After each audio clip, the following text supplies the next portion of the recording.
Okay, all right, so we're back again. And the next one we're going to do, the next area, I'm actually going to do the circles sort of in this section over here.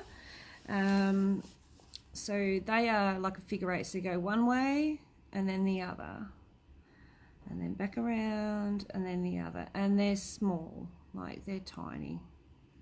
Okay, and I have them all different sizes. I go around, it's normally 1 to 1.5 times, sometimes 1 1/4, and they'll just look like that. Okay, so that's the next step, and I'm going to create my section first because I want to work into that section this time around. So just got to get my thread out of the way, trim it off a fraction. Put my eyeballs on so I can see what's going on. There we go. So I'm going to stop, I'm going to put it around about here, just needle up because I'm in the wrong spot. There. And I'm going to just create that section where I want to do these pebbles or bubbles or whatever you want to call them. Okay. So to do that, I'm going to just turn it around this way so you can see. Hopefully you can see. Maybe that way. It's a bit hard. I like to work into what I'm going to do rather than the other way around, so that way I can see better. I'm just going to fold over that bit so it doesn't get stuck, and I'm going to get going. So I'll just explain what I'm doing. I'm going to the right and then around again to the left and to the right and then to the right again and then right again, and then I'm going to the left and right, and they're getting smaller in there, and right and left, right, and all the way around again, left, right, left. Okay, so these aren't micro, but they're really tiny, they're little. To the left, right, left again, right, right. I need to come up in there and fill up that little gap. Come out there, come to the right, all the way around again. And if I go off like I just did then, I don't stress, I don't try and unpick it. You haven't seen me do any reverse sewing here, and I can guarantee you I'm not going to. So to the left, and right, left, right, left, right. And I fill up my little gaps left in there, right up there. Left, right, left, right. I need to travel up, just use the lines that I've already created. And left and right. So if you've got any questions, and you can see my hands haven't moved, I'm not piecing as such, I'm just quilting the area.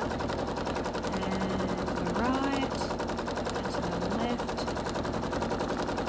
right, right again, to the right there again, and the left again. And look, you know, so it's not right, left all the time. It just depends on where you need to go and how big you're going, all that stuff. It all depends on those things. So the only time I move my hands is if they get into an area that I have no control on the fabric, because I always want to have control of where I'm moving from and to. And if you're going to do a whole background in circles, you really want to love circles. Really. It's a very long time to fill up an area. So if you do choose an area, choose small areas, otherwise you'll go batty. But in saying that, you end up with a really cool look.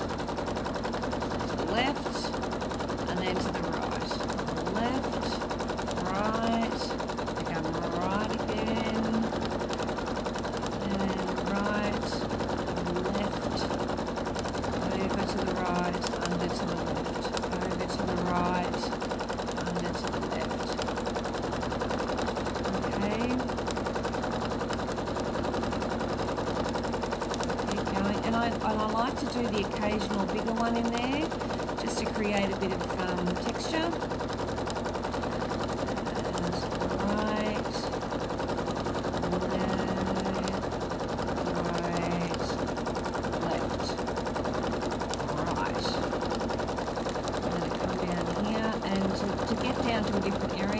Travel on the stitch area that you've already done. Don't worry if it gets a bit thready, that's the idea of it.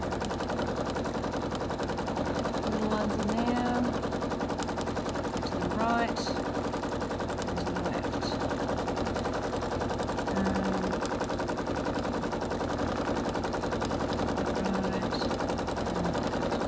Right. I get confused myself. But the idea is to do more smaller ones than there are big ones.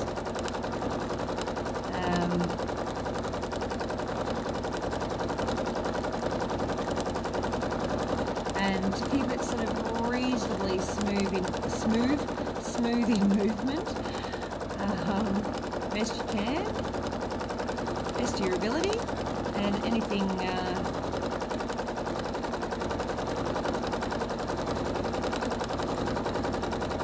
close enough is good enough, I say. I don't claim to be perfect with this. I still make mistakes, like we all do. I have good and bad days of quilting, believe it or not, I do, just like everyone else. I have days where I just need to walk away.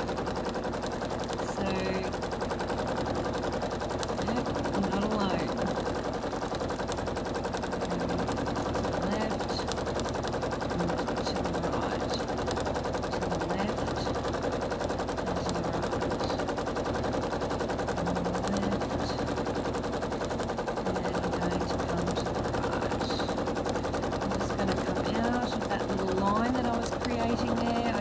Creating lines too much. I like it to be a little bit less obvious than that.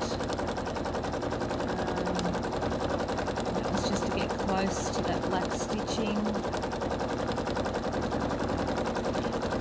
And when you're stitching with a darker thread on a lighter thread, on a darker fabric, that's probably when you just need a little bit more attention to what you're doing. It's going to be more obvious if you make a boo-boo. And come back down here. So I'm going to fill in. Down.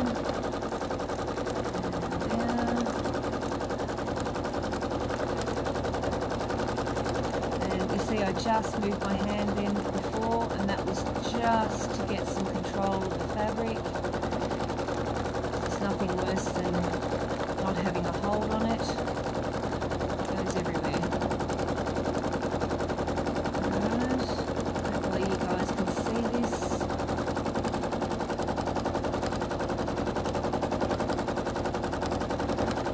Little ones.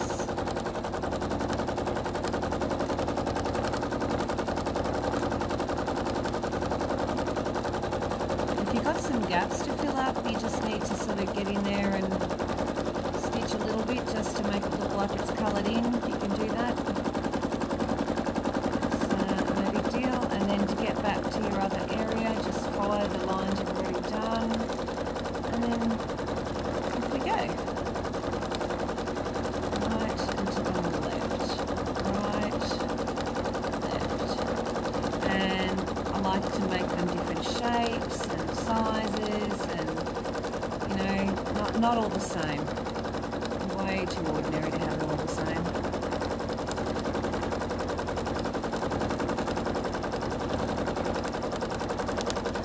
And the beauty of this is when you do this sort of thing, this actually really stitches down any kind of bubbling in the fabric or creasing. There's not a chance in goodness knows what that you're going to, any kind of crease or anything is going to survive. It's going to get stitched into itself. Same with your threads, you don't need to bury your threads or anything, they just get stitched in. There's so many little knots, if you wanted to undo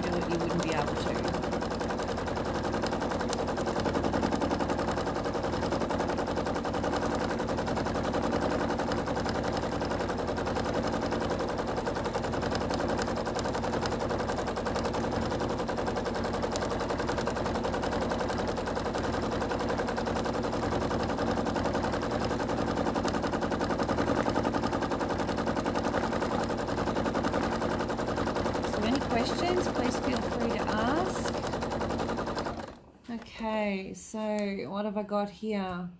Hello from Zabon. I'm very uncoordinated person, so this is a big challenge, but you make it look so easy. I might have a go. Oh, Jackie, please have a go. Yeah, yep, you'll really enjoy it. And like I say, when you make them small, if you do make that little boo-boo, no one's going to see it. You just keep going. Don't sort of stop and go and have a panic attack about what you've apparently just done wrong. Sort of just keep moving. Don't unpick it, because it takes the fun out of it. We don't want to do that, so we just make it work, you know. I mean, there's plenty of little bits and pieces in this that I could have unpicked if I wanted to do that perfection thing.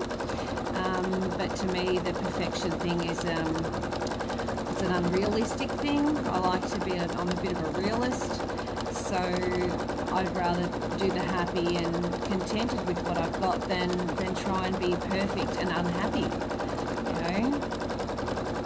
If I did that, I wouldn't have been sewing for so long if I was like that, because I wouldn't enjoy it.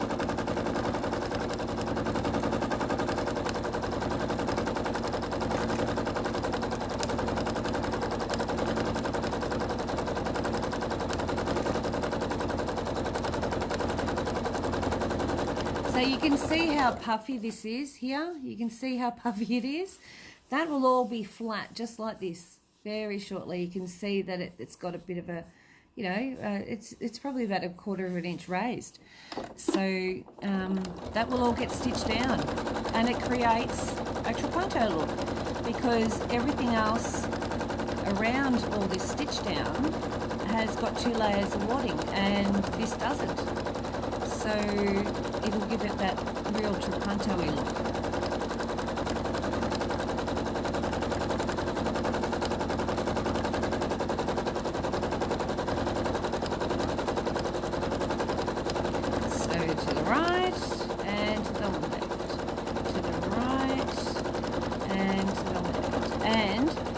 Don't go directly over the same stitches that you went last time.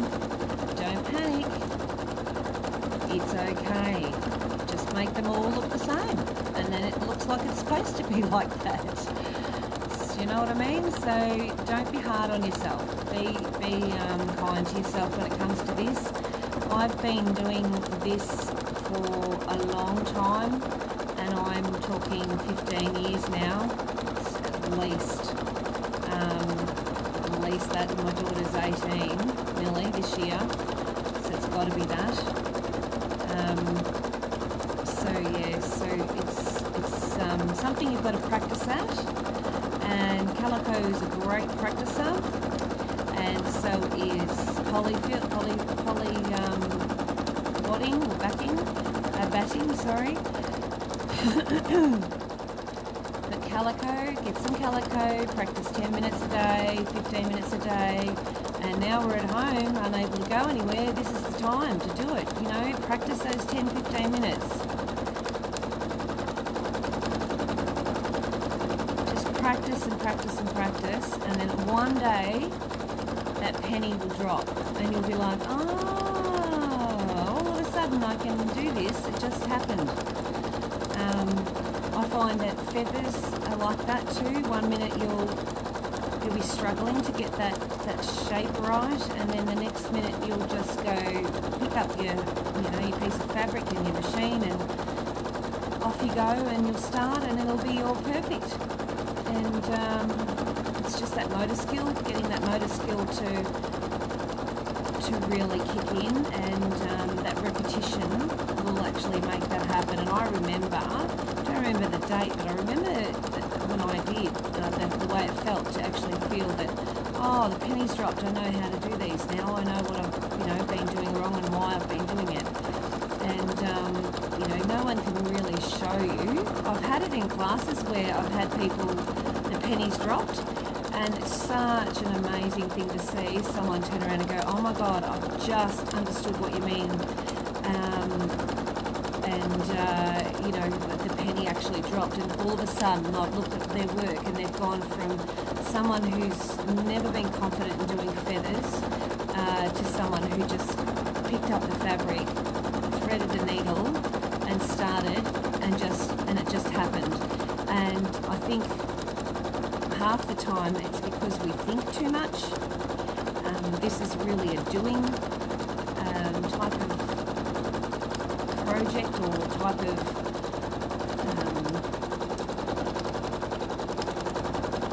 thing that we do. The quilting as such, it's more of a doing than a thinking. You know, if you're doing custom work on a quilt or whatever, you might sit there and think about what areas you're going to do what in, but when it comes down to the actual sewing, it actually just happens. The penny drops, and all of a sudden you go, oh, why have I struggled for so long? And it's amazing to see it happen in someone else when you see someone else. You know, someone who keeps telling you that they can't do it, and all of a sudden they just do it naturally.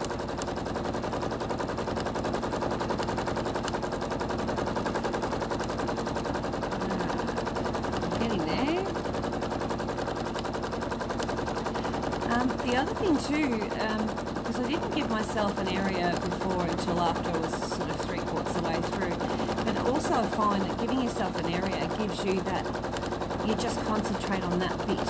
So I'm not thinking about the whole quilt, I'm actually just thinking about the bit that I'm working in. So I break it down in my head, in my mind's eye, so that I'm not looking at a whole massive project, because to look at a whole massive project is just too much for this little brain to contemplate. Oh, thanks, Lynn. Stella, hi Stella, how you going? So I'm going to move over here and I'm going to just do that second line. Sorry about my fat hand in the way. This is a nice short line. I can pretty much do the whole thing in one swoop up and back, and then just fill in a little area and then stop. And now we're up to the next little bit. So as you can see, this does take longer to do. All this sort of work does take longer to do. I could have had this all quilted by now if I just did something really basic, like an echo around everything. Amazed at how easy you make it look. I really will have to try that for later. Look, absolutely, Stella, it is something that anyone can do. This is not per se just to people who are, you know, the old artist thing. This is something that anyone can do, and it really is a practice. You know, it's the repeat thing. So I'm just going to move this down here because I'm going to make my next area up is going to be this corner, and I'm going to come down probably into there, because the side of that flower, rather than to that point, or I could go into there. That might be even better. Might do that. So I start edge, I go reasonably quick, get to there, and then back up. It needs to be a bit. That's my fill-in one, so I'm just going to fill that in. I like to make them nice and thick if I can, because that helps push down a bit. Alright, and I don't need to cut off. And then I'm ready to do this section so I can decide what I'm going to do. I am going to I'm going to put a pin in that, I think, just to hold it down, because it's flipping up into the camera. That might help. Alright, so this next section I need to think of something. So I was just sort of sitting here wondering what design I could do, and there's so many that I get confused and I forget some, and then I remember them. And so I thought maybe, because I did the paisley on one side, I thought I might do the swirl. That can be a really good one too, and a good filler. Alright, you ready? So you go out and in and out around the outside, and then come back up and in and bounce back and forth until you get the next step.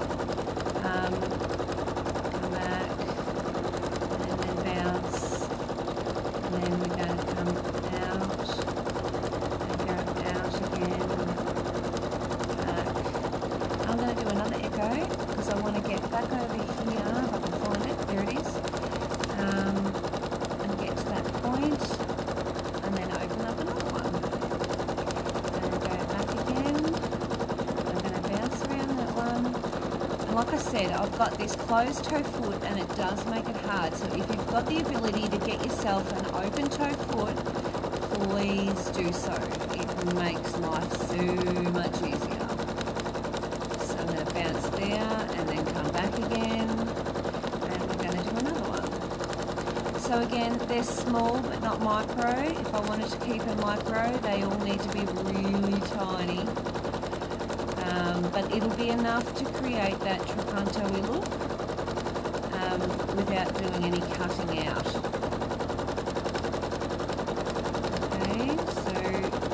Get in an area where I can't fit another swirl, I just echo and fill it up with some lines. And I do like to make them look like they go behind each other and sometimes off the page, and you know, it just looks quite cool.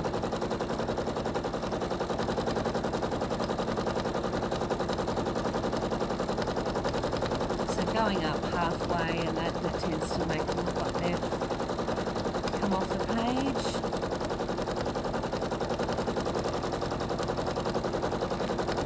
Along the previous one, it makes like a little square bit. So come out here. Oh, there goes the bobbin. I'm just going to cut off here. And I didn't fill the bobbins before, I forgot all about them. So I'll do another one now. Just trim off those threads. And the reason why I don't cut, like bury them in, is because there's not a chance in Hades that they are coming undone. Alright, so I'll just pop that over the back there and wind some more thread on. And like I always say, I use whatever colour I've got on the top, I use on the bottom. It doesn't necessarily have to be the same thread. It does help, and some machines prefer it that way, but what I do want is the same sort of colour. So if I use a white in the top, I'm more likely to use a white in the bobbin, regardless of what the backing fabric is. And I do that with my quilting as well, and my long arm. And that just ensures that the colours don't go popping through. You don't want a black thread on the bottom and a white on the top and have these black dots appearing through, because regardless on how good your tension is, you're going to see where the hole is, where the needle goes through. You're going to see where the join of the two fabrics, threads are, sorry. As they join in the middle of those layers. So, you know, saying that, you know, that means that you haven't got good tension, that's not the case. The case is that the needle creates a hole, and regardless, you're going to see that. So my advice to you is, if you don't want your thread on the back to show, then you need to use a backing that matches your threads, or that is really, really busy, and the thread just vanishes into the actual fabric. Alright, so that one's nice and full, and maybe too full. No, that's alright. That's alright. And I will thread the machine again. Takes 2 seconds. Good, isn't it? Machines of nowadays, and I say nowadays, this one's, you know, like I say, is 5-6 years old, but it's still a damn good bloody machine. It's a real workhorse, this machine. It has done so much work, it's not funny. Oops, the daisy, what's going on? Oh, wait, might be doing that. Needle up. Alrighty, so pop that on top. My needles, my foot's in the down position to stop the thread from pulling through. And I'm going to get my piece of fabric and put my foot up so I can get in there. That would be sensible. I've got my thread out. So what's going to happen is when I put my foot down, I put my needle down, you watch that tail. You watch. Zip gone. Just like that. You get a little bit of a knot on the back, and what you do is you go along and you cut it. Oops, a daisy. I forgot to slow my machine down. It'll give me a knot, which I can cut off. So in, out. Think of a snail shell. So in, out, and around. In, out, and around. Let's go back around that way again. And let's create one over here.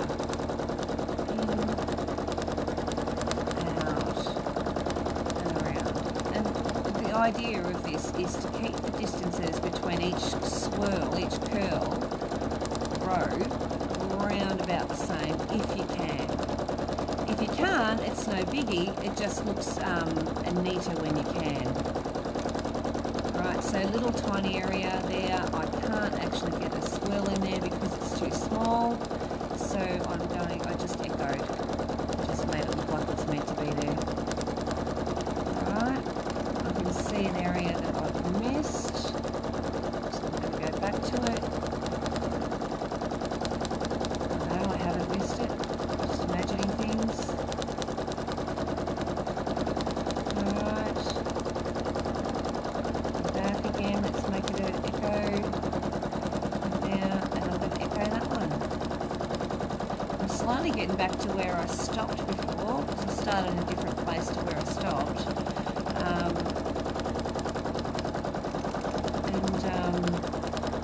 Be able to fix up that little boo-boo.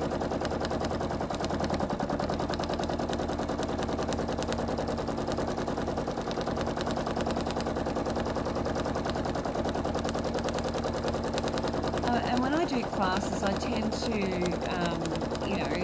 explain to people, especially with the free motion quilting, if you've got someone who's, and then people do have these friends, and that's okay, who like to point out all the mistakes, they're the ones you need to take off your Christmas card list.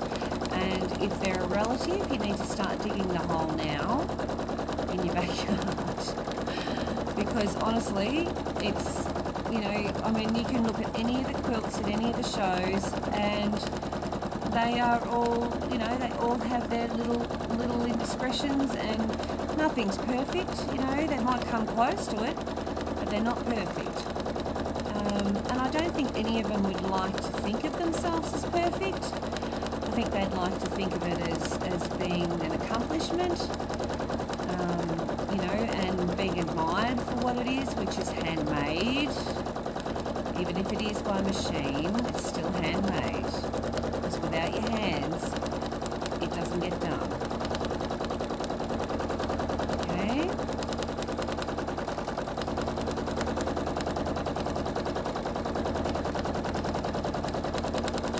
So I'm slowly but surely getting around there. A bit of echoing going just to get from one spot to the next. See this hand, I can feel it starting to lose a little bit of its control because it's getting off the area that it needs to be.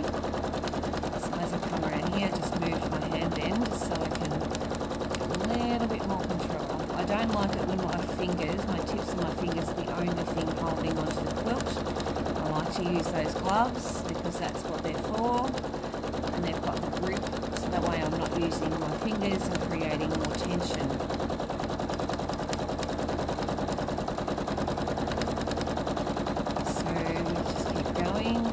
Like I say, any questions, if there's a design that you can think of that you want me to try next, please feel free to ask.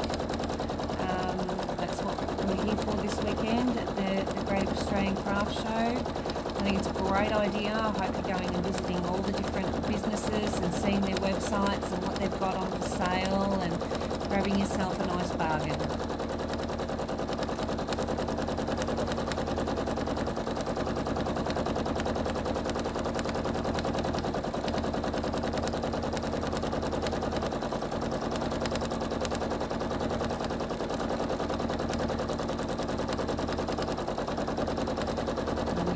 it's a big area to fill with a small design. Just reminding you. And I'm almost up to the area where I stopped before. And to be honest with you, I don't think you can see where I stopped before. In fact, I can't see where I stopped before. So that's good.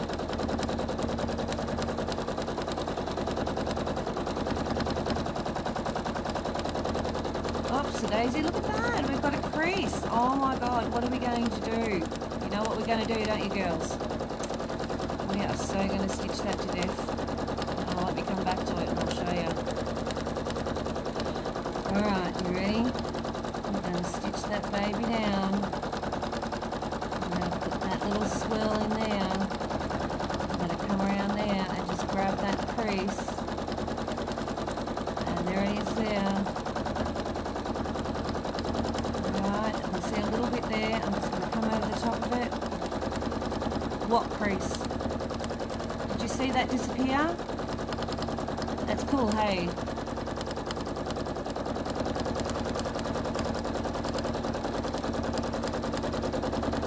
And I can see the fabric's trying to do it again. So I'm going to hold on to that side bit because I don't want to let go of it. In from the side, got less chance of it happening. But like I say, if it happens, don't panic.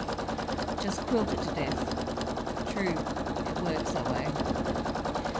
And remember, probably most of that side bit will get cut off anyway. If it happens on the inside of the quilt, you just keep going. Just keep going. Don't panic. Don't think you have to unpick anything. No one's going to see it. You know it's there, but that can be your secret. And people will tell you how beautiful it is and how well you've done. And you don't have to tell them that you made that mistake. Because that just happens to be now part of the quilt.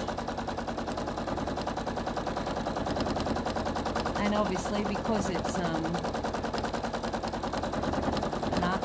it's made with artistic license. I always say when I do any of my art classes, you know, you've now officially got your own artistic license and you're allowed to use it any way you like.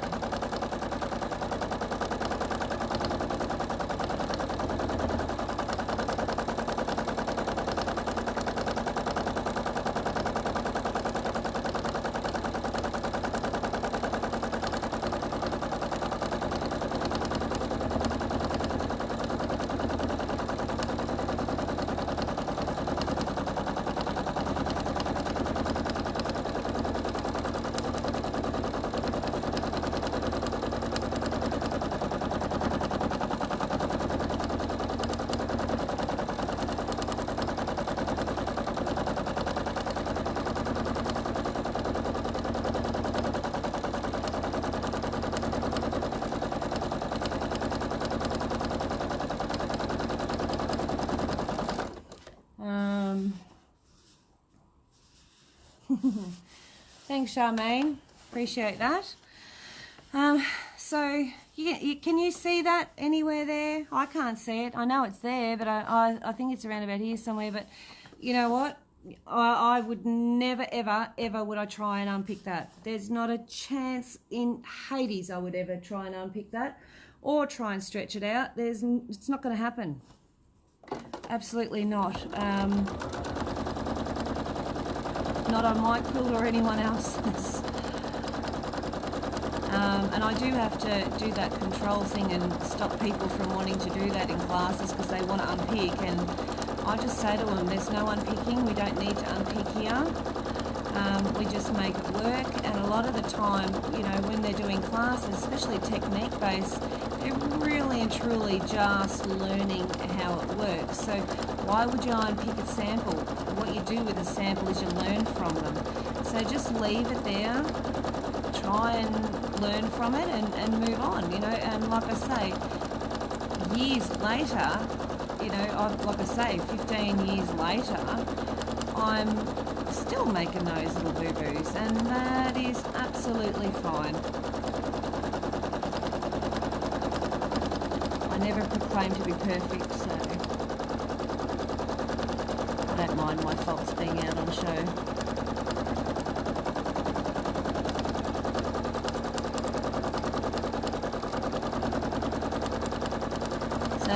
And I don't know if you've noticed, but I've got no foot control, so the only thing I'm worrying about is where my hands are going. I use a stop-start button, which is at the front of my machine. If you've got that stop-start on-off button on the front of your machine, you can use that and just set your speed, that little slide thing,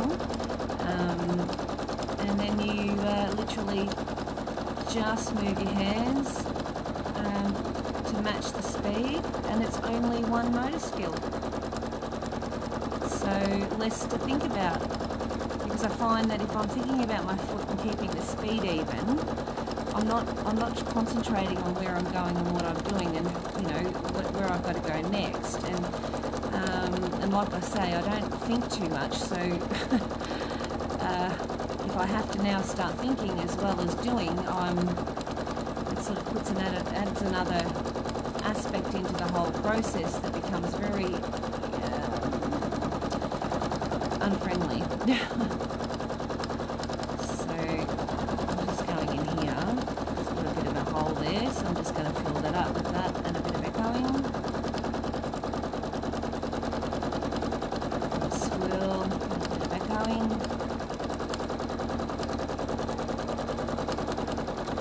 So I really hope you can see what I'm doing. I know it's hard because I can only get the camera so close, and I've only got one hand. I can't zoom.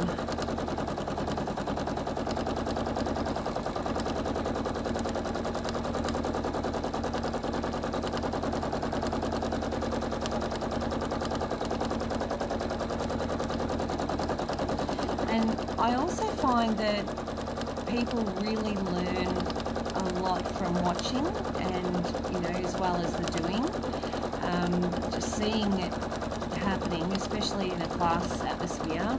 So if I get on and do a bit of a demo, you can see how I move my hands, what's going on in the background that you might not pick up normally, and you can sort of see how I work, and sometimes that helps with people's progress as well. And it helps with them realising that, I do the same things they do. Now you can see here's really quite puffy. Good thinking, Charmaine. What's that? No, unpicking my type of sewing. Yeah, absolutely. And it's individuality, absolutely not a mistake, Stella. That is exactly right. So here I'm going to make it very individual. How's that sound? So I can see that that's gonna grab in. So I need to put those gloves, this part here, down nice and firm, not too firm that I can't move my fabric, and slowly stitch it in. Once I get it moving and going in to what I want it to be, it'll all of a sudden just work, but because it's so thick, I might have to go over it twice, and that's okay too. I don't mind that, it doesn't bother me.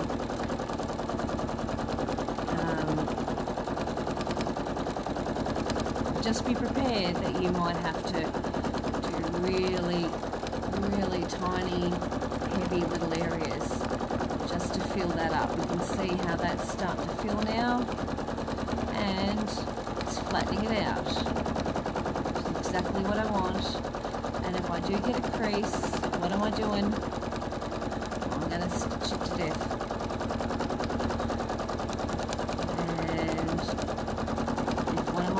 Points it out to me, they go off my Christmas card list.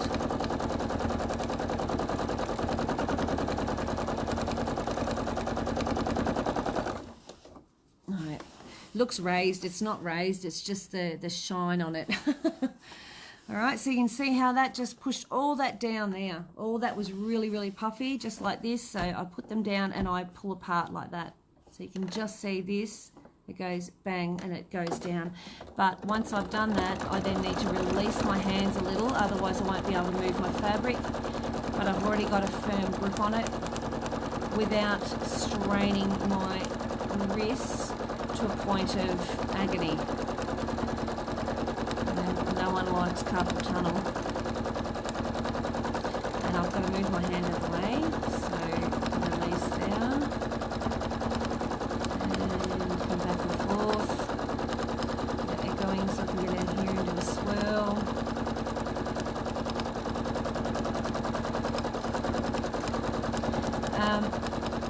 And did you notice I didn't start at the centre of the quilt and work my way out? You know how I don't even do that in a standard traditional quilt. There's no way I do that. I actually start from the top and work my way down. Work across, and work my way down that way.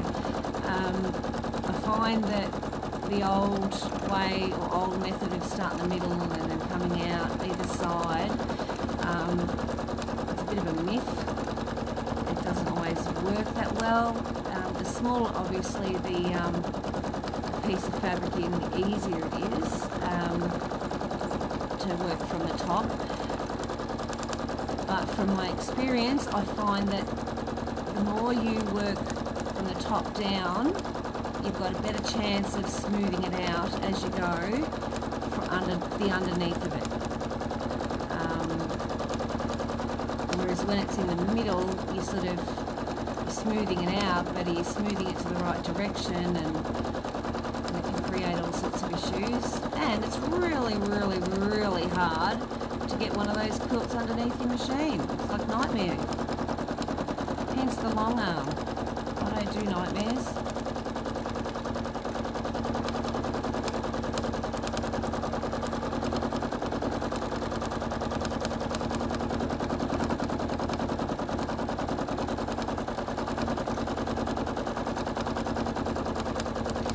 I'm still there, I'm still going. I've got a fair way to go yet. I'm slowly getting there. If I see any parts that look like they're going to be too raised because there's too much of a gap, I go in and stitch over it. Just create another echo point. Something that can be blended in.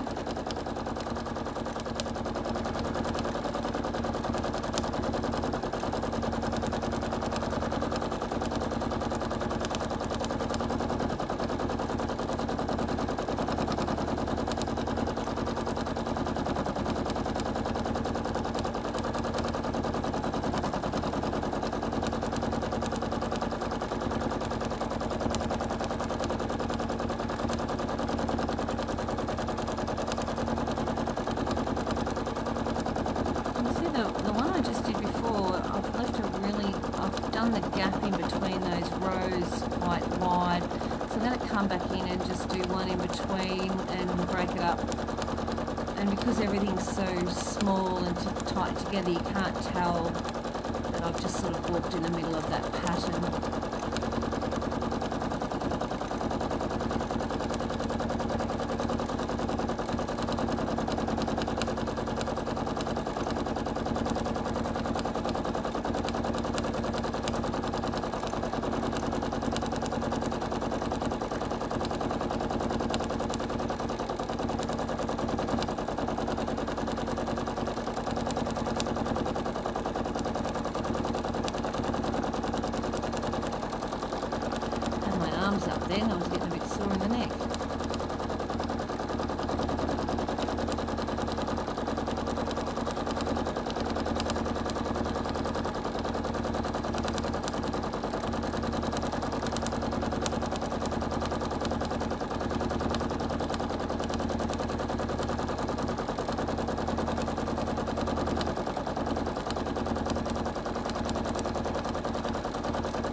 Now, okay, so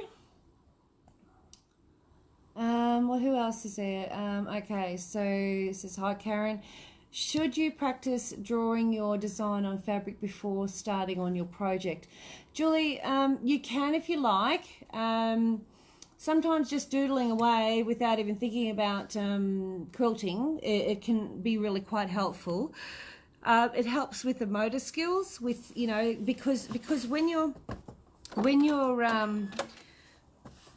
quilting, the only thing I find is that when you're quilting on a sit-down machine, like you do, it looks so easy when you do it.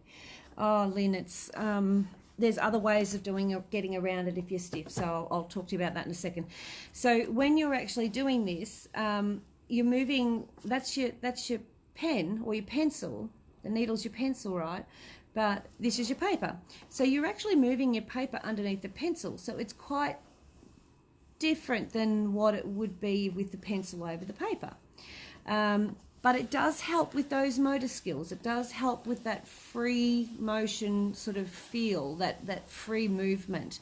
Lynn, I'm going to do, I mean, if even with like someone like yourself who might be a little bit stiffer in their movements, some people just don't do circles very well and they don't do swirls very well, but you know what, they're brilliant with lines.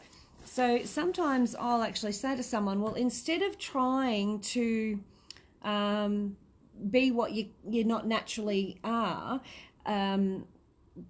work with what you've got. So say I'm going to do this small area here and I might make this all lines. I'll show you how I would do that, and I'll do that second little line there just to create my gap. Hopefully I don't move the camera. I'm just going to come back and do a couple of goes over.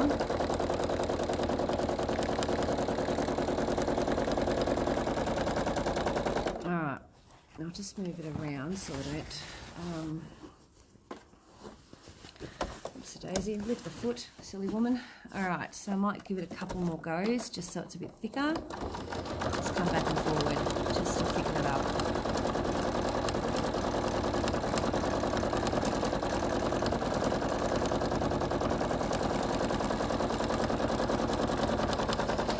Okay, so I need to now make the other area and close off. So I'm just going to stitch along here, just the outside edge, just to get to where I want to finish off. So I'm going to have it go from here to here. So I've just got this small area, and like I say, I like to create these small areas just so that I don't have to then look at the whole big piece as one thing to quilt. I'm only concentrating on that one little area. I'm literally going to now concentrate on this. I'm not even thinking about the rest of it. So I'll just do the line that's closest to the next design, this one, and because it's a short one, I can go back and forwards a couple in one go. Nice and easy. Okay, now, on most of your feet, you'll have these little red lines. So I've got one on either side of the needle. That is 1/4 inch from the needle. If I was to raise my needle, oops-a daisy, hold on to it, and then move my needle over to there, so that red line is where it's going to go to, and then put my needle down, that red line there is right where I just stitched. If I pick it up and move it across, that's going to give me 1/2 inch from where I just stitched. So that line there is now across, lined up with this previous stitch line, and that's going to give me half an inch. Now if I turn it over to the other side, then I put the needle at this red line, it's going to give me 1/2 inch from here. So if needle down, if I want to do 1/2 inch lines, this is how I would do it. So I'd go in here and I'd go down straight and then back up, don't stress, come across, down straight, and I'm lining up that little red line there, and then across and down Go to that black line and then go straight back up. I'm just watching this red line, nothing else. Go there. Down to there. That's a daisy, bit of a wobble. Blind man, I'd love to see it. Go down again. To the next one. And just come back up. Across, and I'm going to effectively start doing a crosshatch in a minute. Go across and down. Now my lines are not, you know, exactly perfect, but they're close enough that at a glance and just looking at it, you can go, oh yeah, right, I see a crosshatch there. And then you look at it and go, oh geez, you did it without rulers. So there's that. Up there, across, down, back up, across, down, back up. Now there's a couple of gaps in between, and I'm okay with that. I'm not going to sit and cry over it because, like, who cares? Now I'm going to do a line here. I'm going to try and do it reasonably straight, so just bear with my hand there, because that's going to be my start line there, and then I'm going to go back up. Alright, now I can now go just back up here to where, whoops a daisy, that one, there's a line there, so I'm going to have to go down there, remembering to keep my red line on this side even with the line that I've just stitched. Right, so go across to about there, and then we go straight down.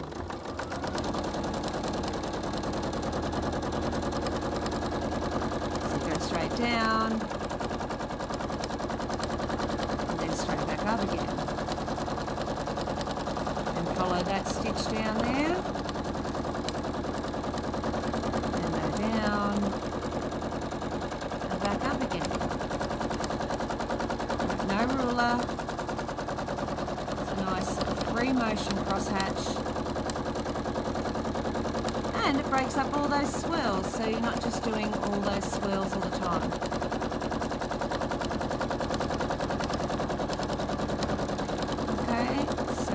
Half-inch. I can see I've got a spot on the other side of that leaf that I've got to come back to, which I will once I finish this. And you'll see how I do that.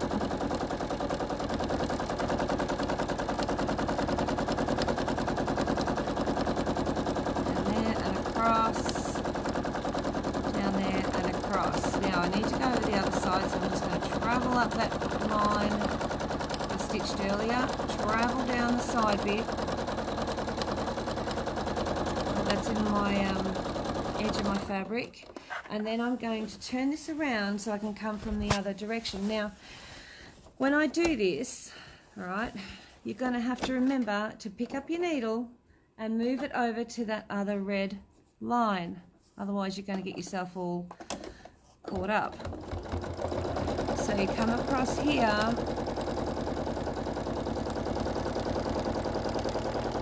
all right, now to get that red line to there, I need to come down the edge of this leaf. So come down here and there and back again a couple of times, and I just need to join up that line, go back over there. Oh look, I went on that red. I went on a bit of black, so what am I going to do to that black? I'm going to cut that off. I'm going to get my black texture and I'm going to colour it in. Where is it? Over there. So see this here? It's going to get coloured in just like that. So that is a small crosshatch. See? If you want to make it smaller, you can then go back into it and make it in between those lines. So you would sit your needle in the middle and have your red line on either side of those previous stitches. Okay, so I'll show you that, and we can make it really micro. Oops, a daisy, put the foot down. There we go. Go down and up. Go up, down and up. Up, down and up.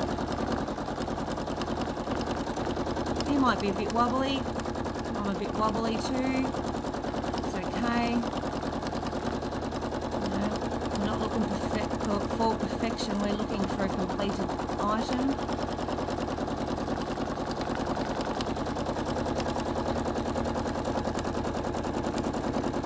Stop there so I can turn it around.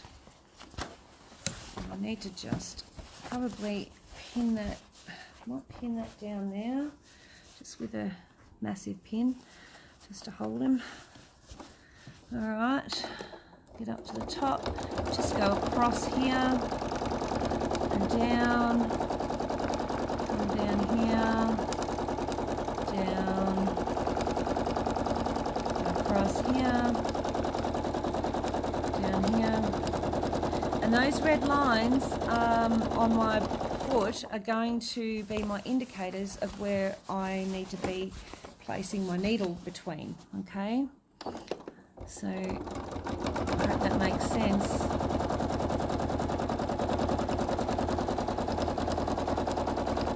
And then go back up,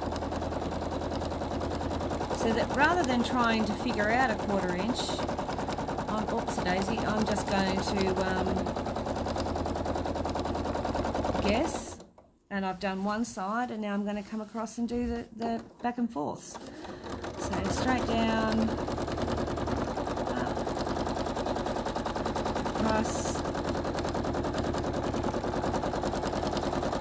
and if you're on the edge of the fabric like I am, there's no cutting off and starting or burying threads. It's brilliant. So now I've gone from a 1/2 inch crosshatch to a 1/4 inch crosshatch, and it was as easy as can be. I think that was a bit of fluff or hair. Down there.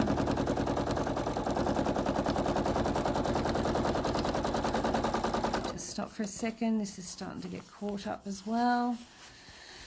I'm just going to pin that down as well. Sometimes I have pins all over the quilt, and it's not really to make it flat, it's just to keep it out of my way. And because I've got the video there, if I don't put pins in it to hold it out of my way, it's just going to knock the video off its perch. So come across, down, across, down, back, cross, down, cross, down, back, and then I'm done. And then I can go across the next row. I'm ready to start the next thing. So I might just cut off there and show you what I've done. I did a cut. No, try again. There we go. So I don't know if you can see. There you go. Can you see that cross hatching? So that is a good one, especially if you're not good with the smoothness of the circles. Cross hatching is good. The other one is one that I would have to draw out first. And I would draw a cross hatching section, but I won't do it next to that cross hatching. I would have to do it over the other side. So I wouldn't have 2 line patterns next to each other like that, because it just would yeah, it wouldn't go well with my brain, wouldn't allow that. So I'm going to now come off from here. I can see that there. Make sure the foot's down. I'm going to create my line. And come back. And back again. It's not too bad. If you want to make it thicker, just keep going over the top of it until you can make it nice and thick and thready. And I'm going to just go and draw some lines. I might even be able to do it here on this small bit so you can see what I'm doing. Oh.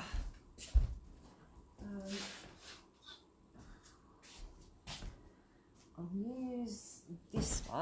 This is a larger version of the 1/4 inch one, that 1/4 inch foot one I showed you the other day. What is it? Add a 1/4. So I'm going to go there. That's a 1/4. I just put the ruler. The 6-inch ruler would be a lot easier, especially in this small area. I'm adding a 1/4. Now I'm just drawing these as a reference. I'm not going to actually stitch these lines, so you'll see what I mean in a minute. So I'm just using this ceramic pen, and it does come off quite easily. So any questions, anyone? Oops, a daisy, broke my thread thing. So I'm going crossways, and then I'll go back the other way.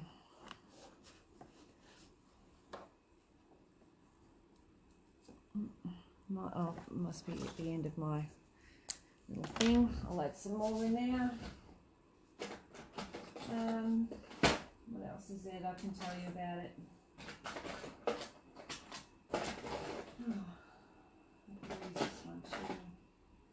Might use this one. Might be easier, although that one is good.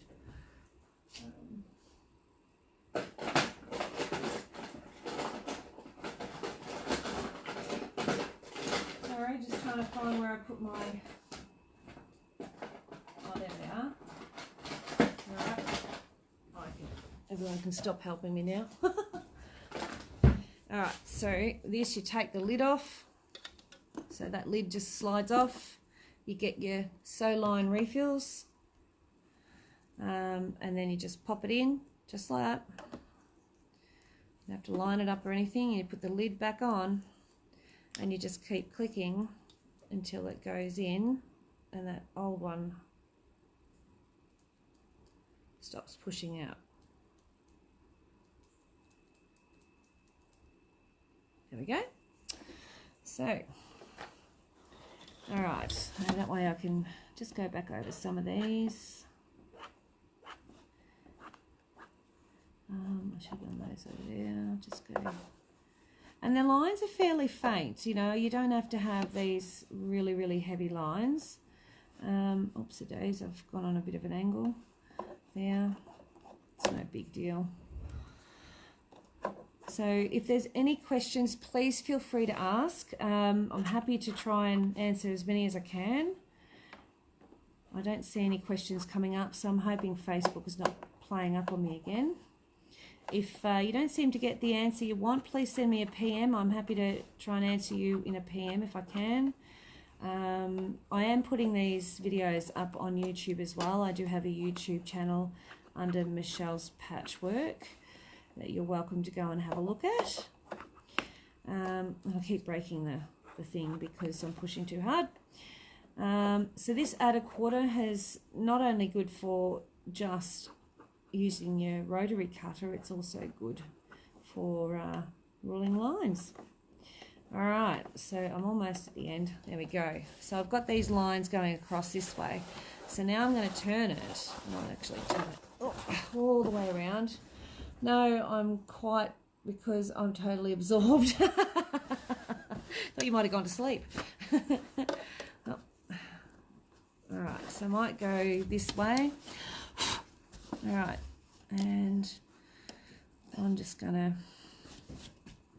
because the lines are that way, so I want them to go parallel. So I'm going to come across here, and I might come in a bit too, just there. So I'm adding a 1/4 on again. They are really small, and I know that you think I'm going to do a crosshatch, but I'm not. I'm going to show you what I'm going to do.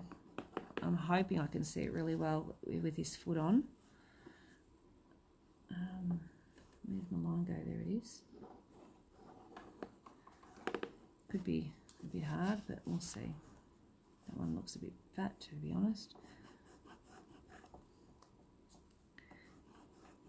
I could have used my green one. I would have been able to see it better. Alright. It's a bit better.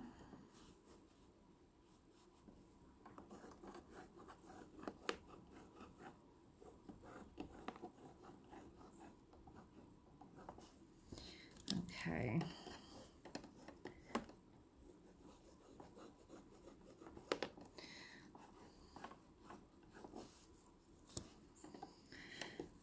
Okay, they're not perfect, but they're done just about. So they will be fine for what I want to do. Like I say, if they're not perfect and someone points it out, what do I say?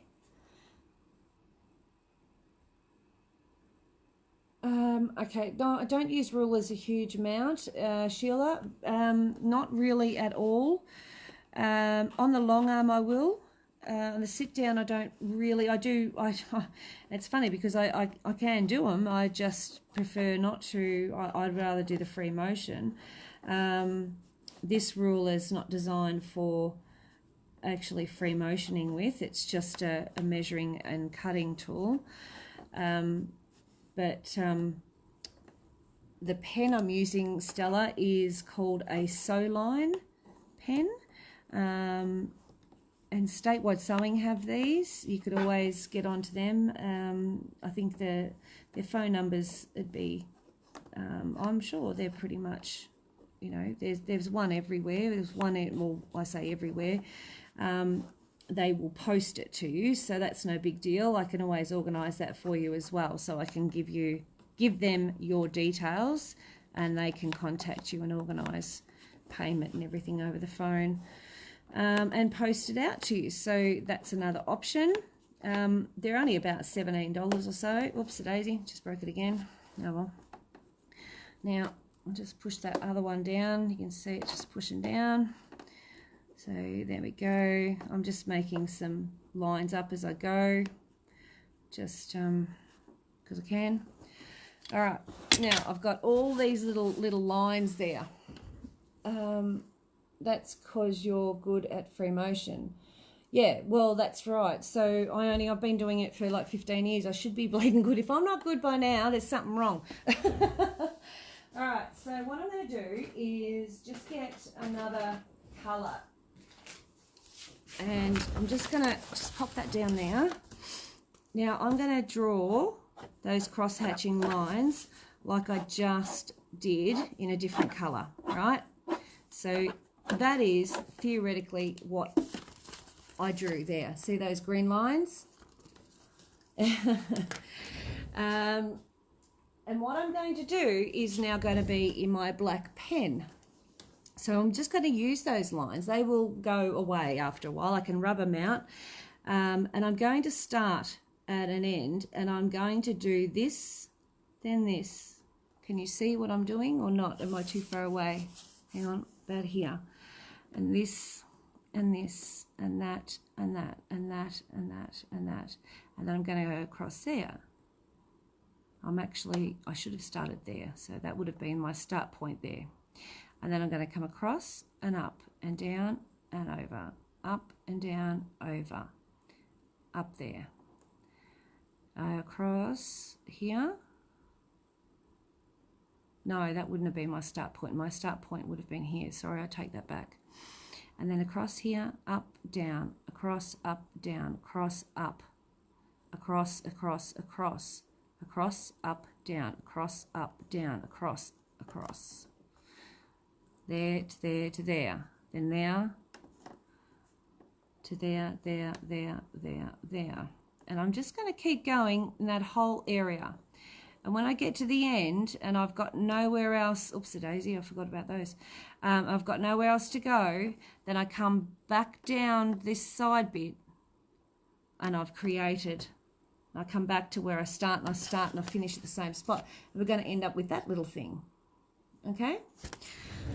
So I know that sounds all, oh my God, how's she going to do that? And I couldn't possibly do that. It is easier than you think. Oh, stop moving that thing. All right, so I just got to find my lines. And remembering, it's going to be hard for you to see because the thread is the same colour as the background. And I really have to find my start point. So I need to fold, sorry, I'm just going to fiddle with this. Fold that, roll it, whatever it might be, up so it's out of the way.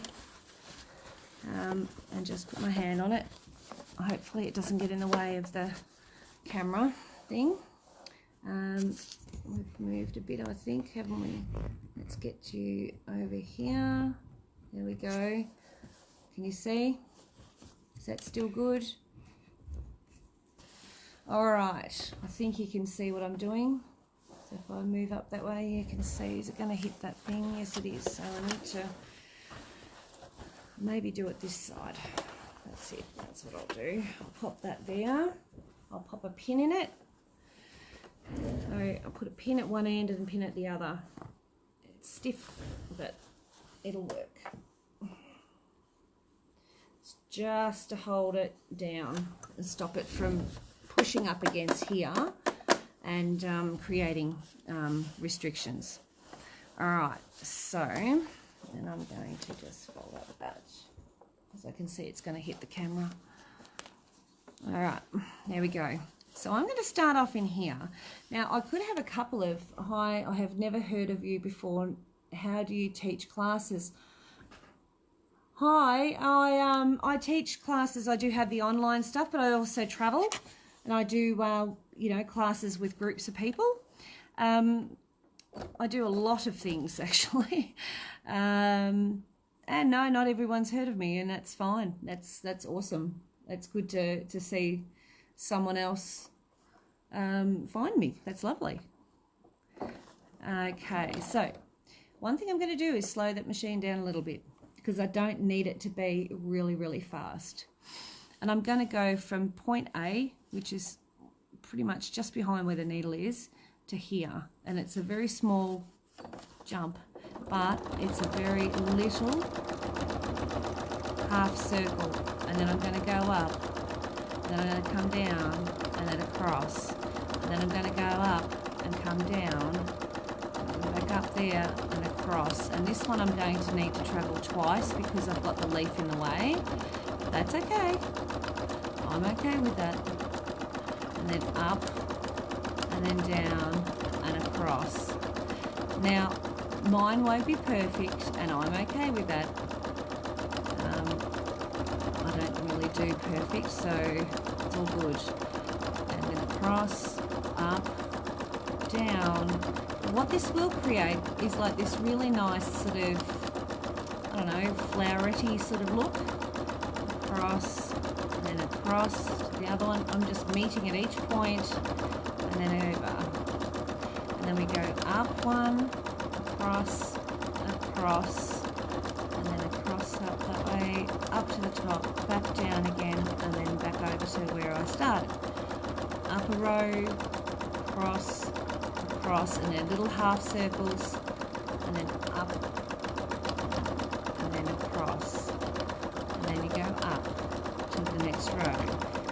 Do that, and there. And just remember you've got these half ones, so you've got to sort of accommodate for those. And that one there, up, down, and then across. Up, across, and across. And then we're going to go up, and down, across, up, down, across, up, down, across, and go up, and across, and across, and across, and across. Alright, so I hope that sort of makes a bit of sense. You can start to see it. I'll stop in a minute and show you what I've done, and you can see how it starts to form a pattern. It's a really easy one. You don't have to know how to do swirls and circles. All you've got to do is go from one point to the next and create a half circle, like a, you know, not even a C shape, it's just a half circle. It's really quite easy.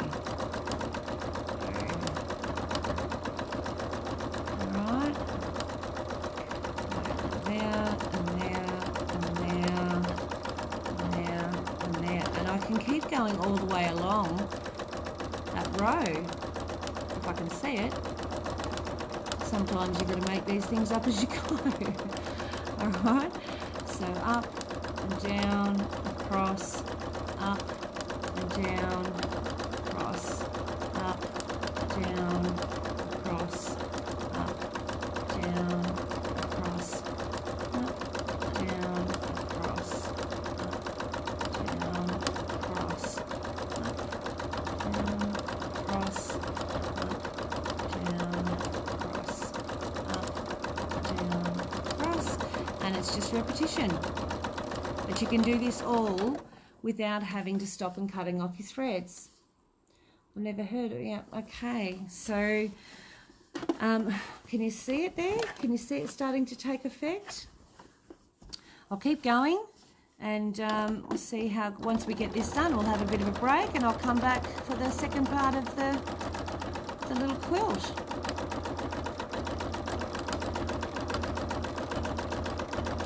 So I'm just creating little half circles, and then I'm going up, down, across, and I'm just meeting at the same point.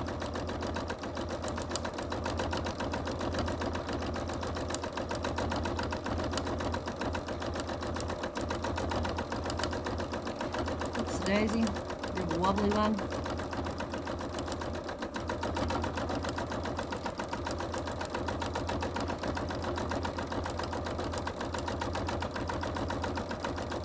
And I must say, open toe foot is a heck of a lot easier to see what you're doing. I've said that a couple of times.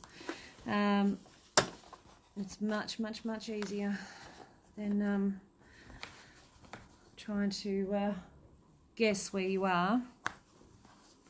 Are your flowers appliqued on?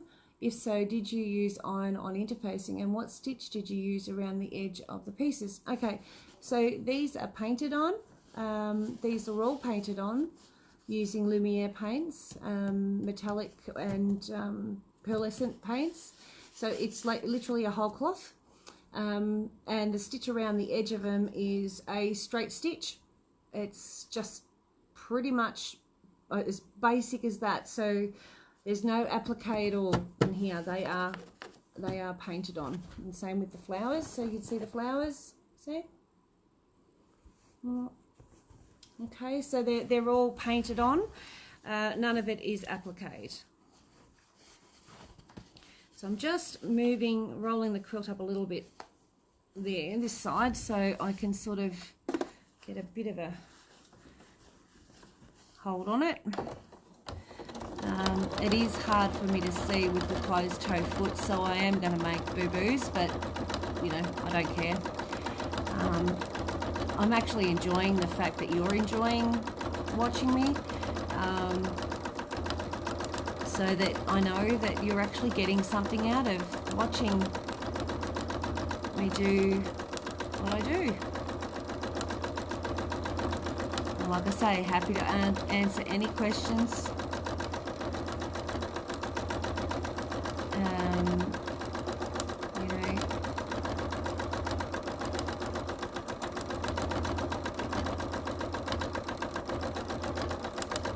a little bit uneven there.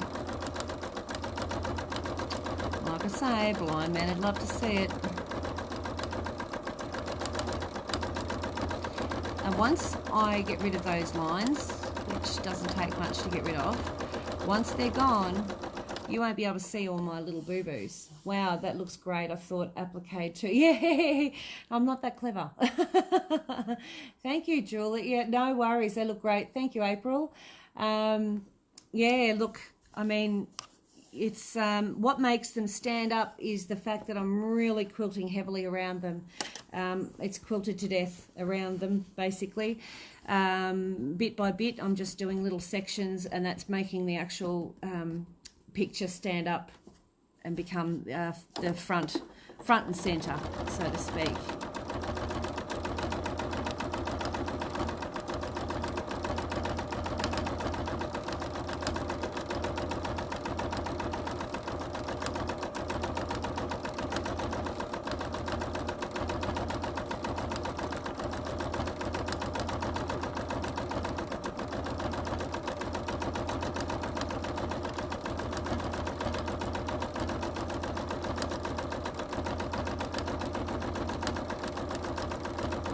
So some of my gaps are a bit bigger than others, and yada, yada, yada. But if that's all I've got to worry about today is that, I am absolutely laughing like a big fat spider.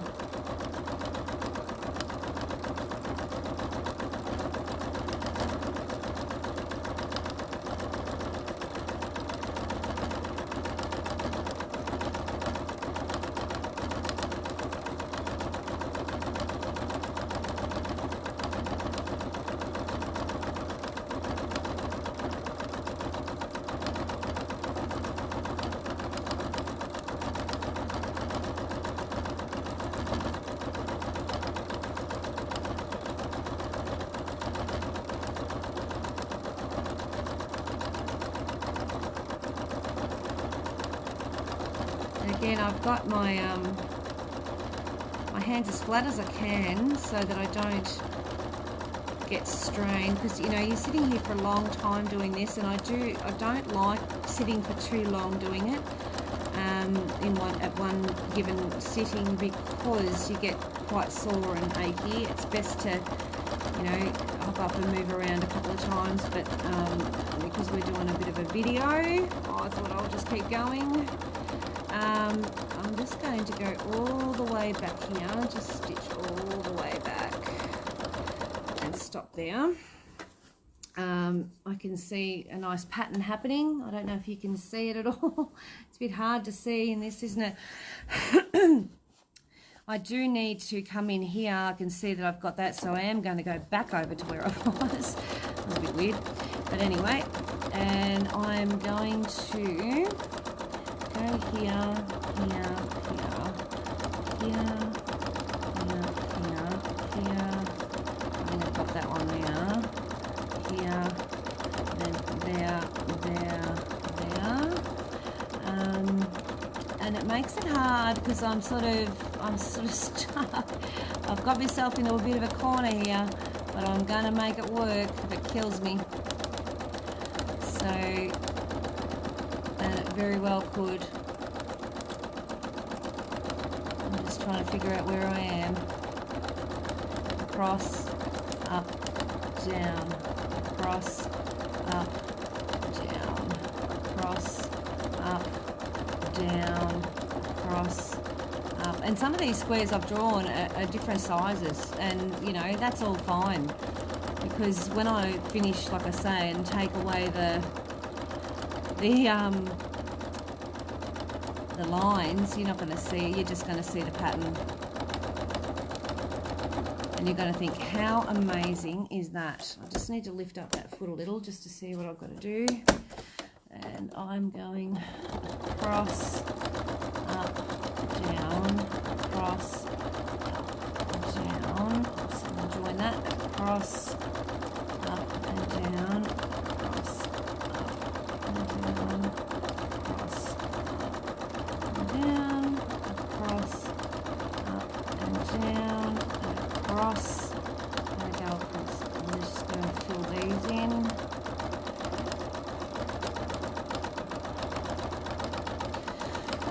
Okay, I got a couple of wobblies there, but no big deal.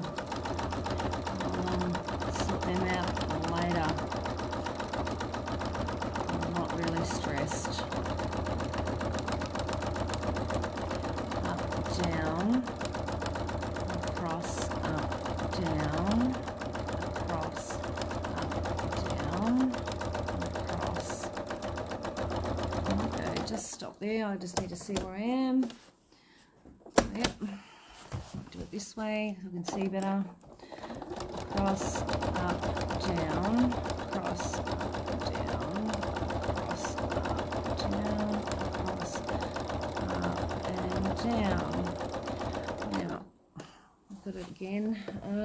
Have you used pearl or metallic paints on the place you are working on the piece? Yes, so these are pearlescent and metallics. Yes, I have. So these are Lumiere paints. Mesmerizing. Your hand grips look great. Where can you buy them? Would be cool for quilting in Queensland. Absolutely. And Trisha, I use these all the time because I overheat, the old menopausal overheating thing. So these stop, because your wrists aren't, you know, covered, and my fingers aren't covered, so I can handle threads and all that sort of stuff. These are on my website. These grips are called Nifty Quilting Gloves. They're on my website at michellespatchwork.com, MICHELLES patchwork.com. And you'll see them there in the store. If you're having trouble, just message me and I'll try and find a better link for you. Excuse me. And I can even send you an invoice directly. But these are the best thing since sliced bread. But yeah, these are Lumieres. I'll grab one. I'll show you what they are. A bit of a hair there. So I also have these in store, but they're not on the website yet. So if you're after those, I did put them up on my Facebook page, and you're welcome to have a look there. They're $9.95 for a tub, and this one is the Pearlescent Violet.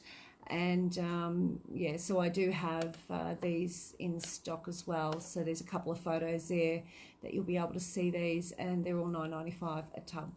All right, so I'm just going to keep going and fill in this area as even though it's a little bit, you know, skew-if, it needs to be finished whether I like it or not. Great little one for those who do get or have issues with swirls and things like that, because not everyone is good at swirls. And I'm going to show you another one in a minute that is really, really good for those who don't like swirls, but they still want to do a stipple. They just can't get their head around the stipple, because not everyone finds a stipple easy. Me personally, I actually found it easier to learn something like swirls than I did a stipple, because the stipple I think people think it's easy, but it's to get it right, it's not quite as simple as that.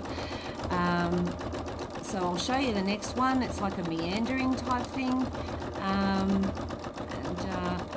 I'll finish this off. It's got a little way to go. We will have a break in between this and the next pattern, just so I don't bore you to complete knot of tears. I am going to cut off. I can travel around if I want to, but I've just decided I'm going to cut off and just finish off some of these little areas just here, and just tap it off, and then go get that thread out of there. I want to bury the thread, so I'm letting it sort of jump in and go under into the back of the fabric.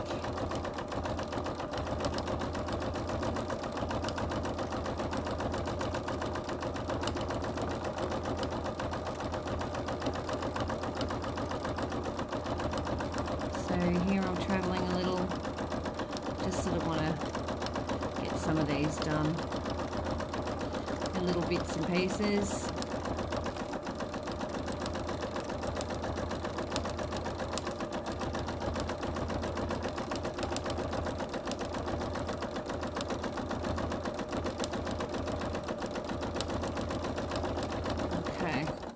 So I'm finding it hard to see again because of this foot. So if you do have a foot that is open toe, and I've said this 100 times, I'll say it 101, it is a heck of a lot easier than trying to do it like I'm doing it. I'm finding it hard to see some of those little lines that I drew. Okay.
here because I'm seeing something I missed earlier and I really need to think about doing it.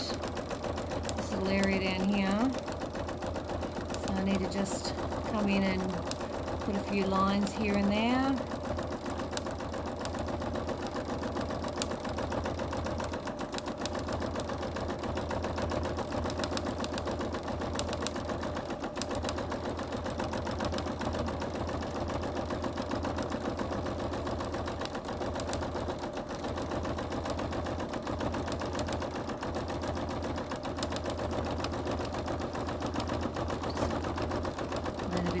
Up on that.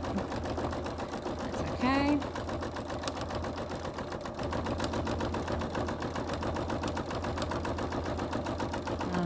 It'll do. I'll just travel back out of there. It's a bit wonky, but you know, don't care. Alrighty. Okay. I'll just turn it around this way. I want to be able to see where I'm heading off to. So I'm going to go there, there, there, up, down, cross, up, down, cross, up, down, cross, up, there, down, down, up, down, cross.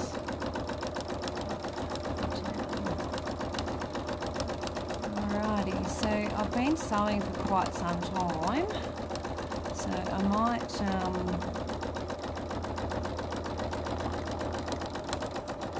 pop off. I'll finish this off screen and come back and we'll do another pattern.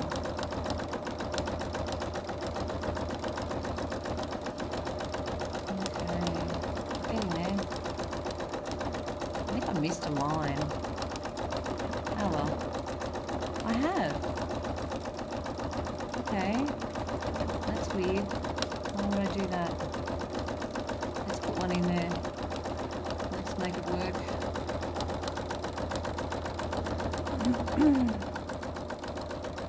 Oh, I'm nearly there. I'll just keep staying on. I'm not far.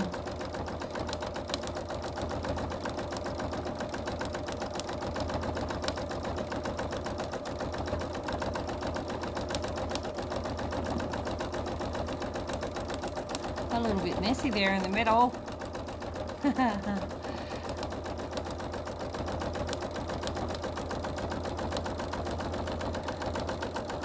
Someone forgot to tell someone else that I don't do perfect. I'm going to try this side, so which way I see better. It's hard to say. That way. That way. That way.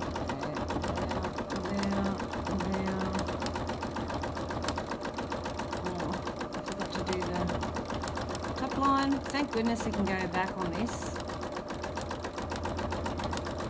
without having to cut off or anything. You can just travel back to where you were and I'll just go bang, bang, bang and complete my half circle, my sort of oval shape. Up and down.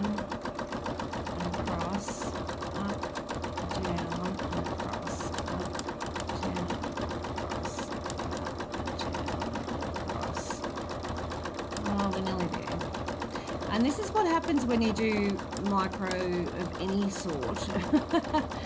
It tends to take 13 million years, or it feels like it. And of course, you know, once you start doing something like that, you've really got to finish it in the same techniques. You know, you can't all of a sudden then just start doing these massive big stitches. You've got to sort of keep it going to keep the theme going. If you start swapping it out, that's when things don't quite look the same. Gee, we're getting some rain here today. Yeah, we had about 30 to 40 mil here yesterday. night as well, of course. Alright, I'm on the last row, I think. Oh, no, maybe not. Oh, no, one more.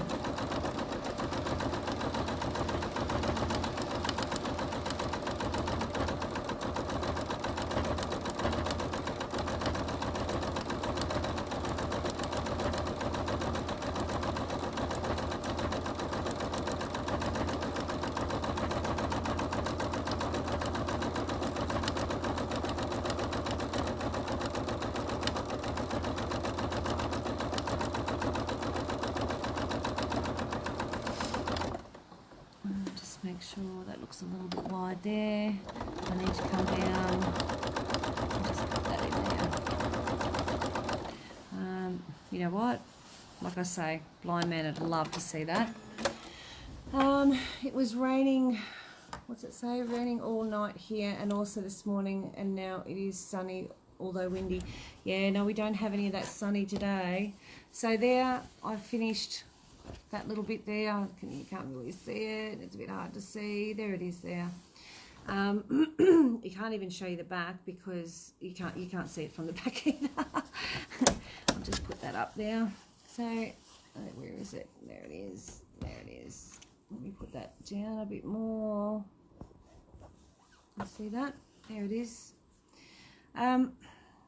Yeah, so what I'll show you too next is a stippling or a meandering using a square line. So one that you don't need to be good at circles. All right, so and we've done all this around here, and we've only got less than half to go. So thanks, Stella. It's getting there, and when I finish, of course, I'll take some photos, some not so close, some close, and you can see it for what it is. But I'll be back, yeah, probably give me about 20 minutes or so, and we'll come back then, and I'll show you another couple of stitches, and yeah, we can have a chat, and if you've got any questions, please feel free to ask.